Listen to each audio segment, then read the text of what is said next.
From far away, it looks like a fishing boat washed ashore on the scenic beach named Telok U, which literally means Shark Bay, and now a tourist attraction.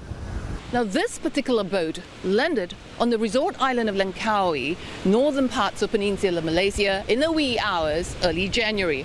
On board were almost 200 asylum seekers, believed to be ethnic Rohingyas. Many were women and children. They hid on the lower deck of the boat that camouflaged as a fishing vessel. Clothes and leftover food were strewn all over front deck.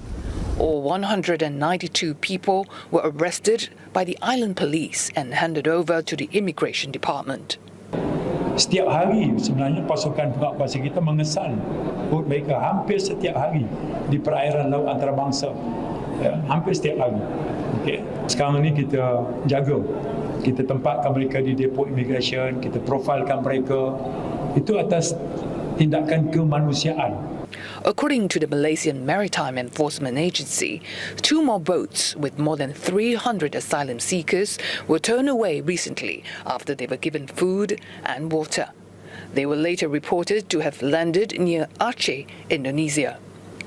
Many among the local community felt uneasy about the presence of foreign vessels. There haven't been any boat landings, they said, in the last 4 years. Tak boleh lah, tak suka lah. Mereka ambil hak kita juga, kan? Mereka ambil hak kita sebagai orang Malaysia lah.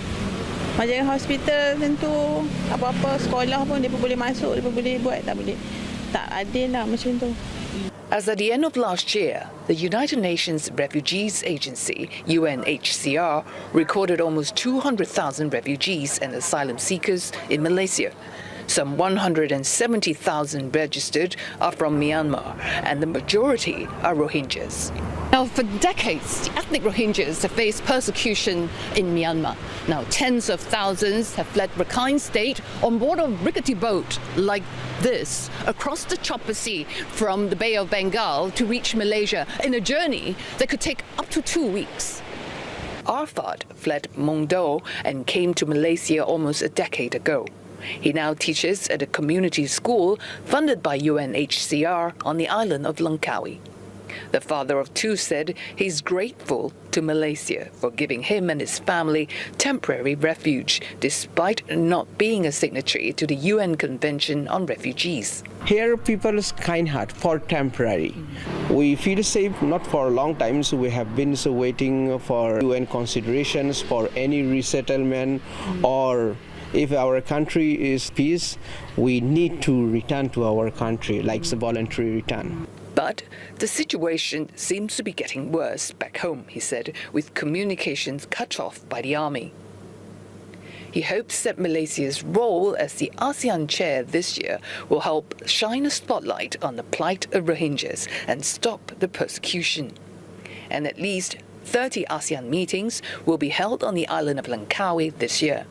It's a crisis within crisis. On the one hand, there's a crisis of the coup and civil war that has to be resolved somehow, and ASEAN has a big role, leading role in that.